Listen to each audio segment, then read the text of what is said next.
Raymond Ford, champion du monde chez les Plumes, défend sa ceinture WBA face à Nick Ball.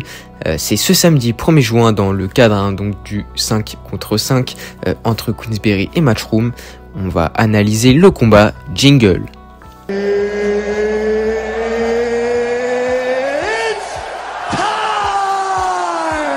Alors vous n'êtes pas sans savoir que ce samedi une réunion de boxe va avoir lieu à Riyad. C'est donc le 5 contre 5 que je vous ai parlé dans l'introduction. D'abord je vais peut-être vous rappeler les combats quand même de la réunion. Donc en premier lieu on a Ford vs Ball, donc je vais vous analyser le combat juste après. On a aussi Hamza Shiraz vs Austin Williams, un combat chez les middleweight qui va être très intéressant. C'est surtout le futur de la génération de cette catégorie.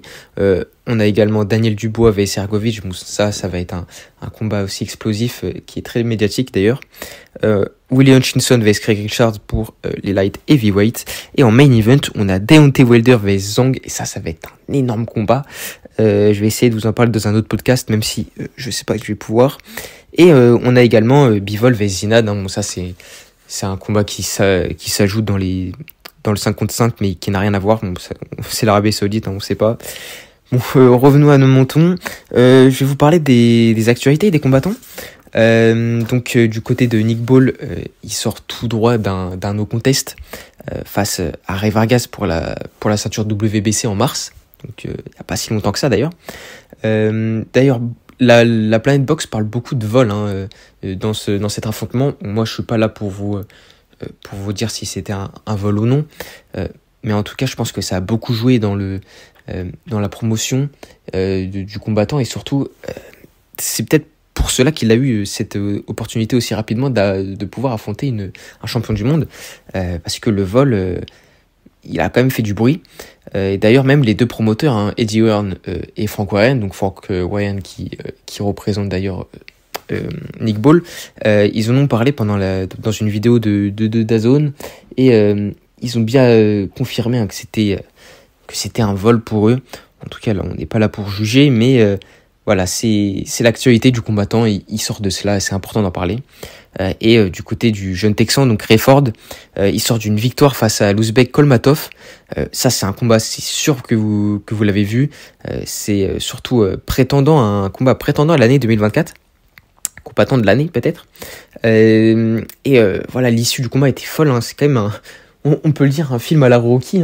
D'ailleurs, ils ont beaucoup joué là-dessus, les journalistes américains. Non, c'était un très beau combat avec beaucoup de volume de jeu. Raymond Ford perdait le combat à la décision. Les juges ont montré leur carte à la fin du combat et il le perdait.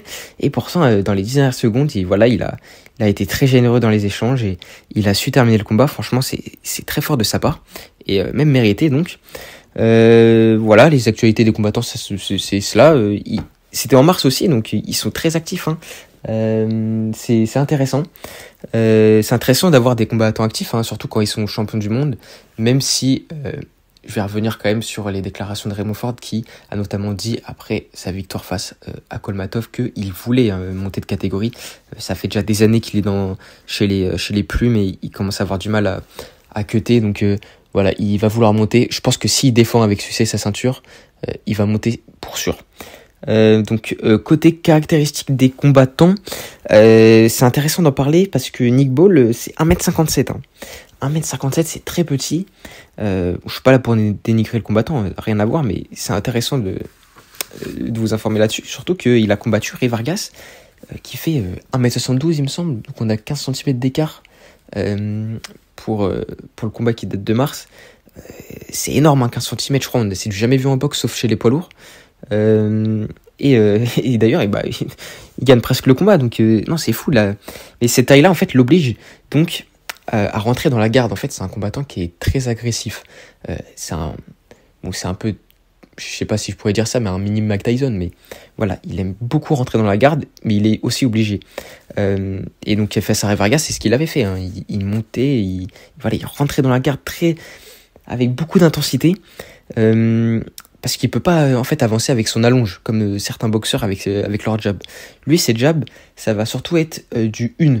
Ça va être soit du 1-1-2 ou soit du 1 tout simplement. Il fait pas de 1-2, en tout cas très rarement. Mais ses jabs sont très puissants. Donc lui, pour gagner des points, il va essayer de faire des jabs, mais en un seul coup. Et quand il veut rentrer dans la garde de l'adversaire, il va faire du 1-1-2, c'est-à-dire qu'il va faire 2 gros jabs puissants, puis il va rentrer en crochet droit, en crochet du bras arrière, qui sont très puissants, hein, qui font très mal. Rey Vargas, il en a fait les frais, son ancien adversaire Dogbo aussi, le Ghanéen. Voilà, il aime bien faire ça. Ses crochets sont vraiment très puissants, hein, c'est ce qui fait sa force. Il aime bien des fois aussi passer, parce que c'est un droitier, je vous ai pas dit c'est un droitier, mais des fois il passe en gaucher, un peu à la Dustin Poirier je sais pas si vous avez vu Dustin Poirier changer de garde, souvent il aime bien faire ça. Donc voilà, Nick Ball, ça lui arrive quelquefois de changer de garde, mais ça reste un droitier avec un jab puissant. En gros, il a pas sa défense, elle est pas très belle non plus. Voilà, je vous ai parlé des points positifs, mais du côté négatif, sa garde n'est pas très bonne. En fait, il a une garde un peu à la Mayweather, c'est-à-dire que il va essayer de défendre avec ses épaules, mais avec les mains basses.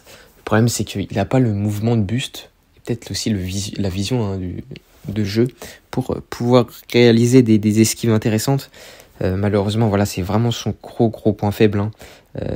Après, sinon, il n'y a rien à redire, hein, sur le combattant. Il est agressif, polyvalent, il a le cardio, hein. Il peut faire 12 rounds, mais voilà, sa défense, elle est pas dingue, et surtout qu'il est très ouvert au contre. Et ça, c'est quelque chose de très important, dont je vais vous parler après, quand je vais détailler Raymond Ford, mais il est très ouvert au contre. Il s'était notamment pris un énorme... en fait, Dogbo, le Ghanéen, l'avait connecté, hein, lors d'un gazelle punch de Raymond Ford. Il n'était pas tombé de mémoire, mais on n'était pas loin.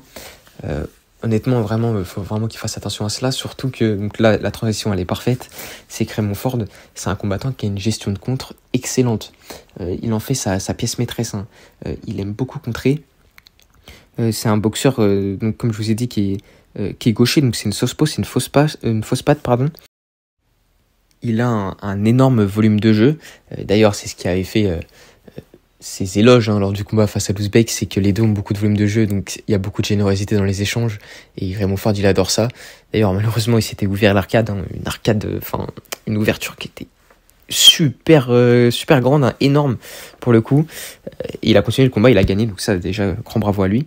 Voilà, c'est un combattant qui a un style à l'américaine, c'est-à-dire qu'il a un très bon footwork, il se déplace très bien, il aime beaucoup tourner, en assénant des jabs en même temps, et ça, je pense que ça va surtout être la pièce maîtresse, hein, face à Nick Ball. Il a également une bonne défense, hein, qui match avec son jeu de jambes, un mouvement de buste qui est pas forcément présent, mais il aime bien, bonne garde. Donc voilà, c'est un combattant qui, voilà, vraiment à l'américaine, hein, pour le coup. On peut pas dire autant. Par contre, un gros problème avec ce combattant-là, c'est qu'il n'aime pas les rouleaux compresseurs. Il n'aime pas les rouleaux compresseurs, on l'a vu face à Kolmatov qui en est un, mais sauf que Nick Ball, c'est un animal.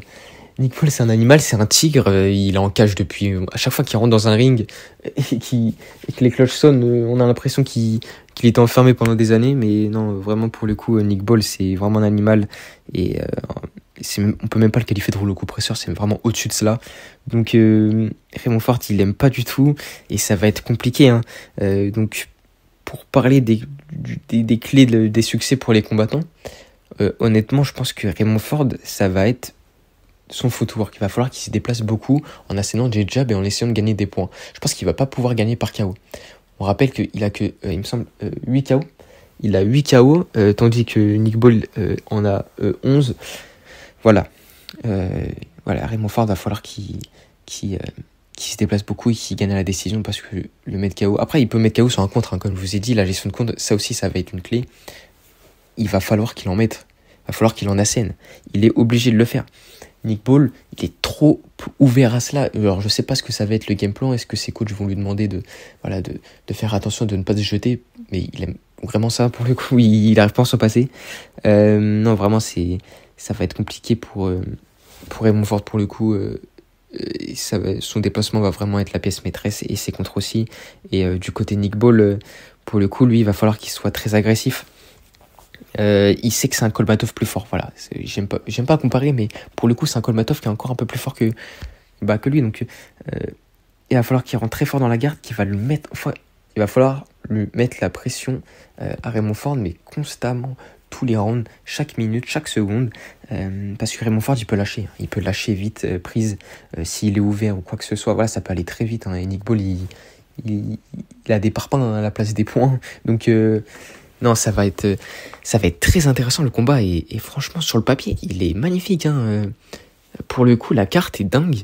Moi, je suis un grand fan de Raymond Ford, hein. Je vous fais l'analyse avec toute subjectivité, bien sûr, mais pour le coup, j'espère quand même qu'on aura une victoire de ce combattant-là. Mais pour le coup, la carte est dingue. Essayez de la regarder. C'est sur DAZN. Bon, c'est en pay-per-view, il me semble. Je sais pas si avec l'abonnement, on peut le regarder.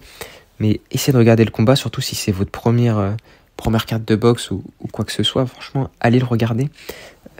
Parce que ce combat, il va être beau. Et pourtant, c'est le combat d'ouverture, si je dis pas de bêtises, hein, il me semble.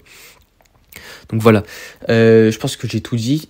Pour vous résumer, je pense que voilà, Ford va devoir gagner à la décision, sauf sur des contres, hein, il peut asséner un contre, donc attention, mais il va devoir être mobile.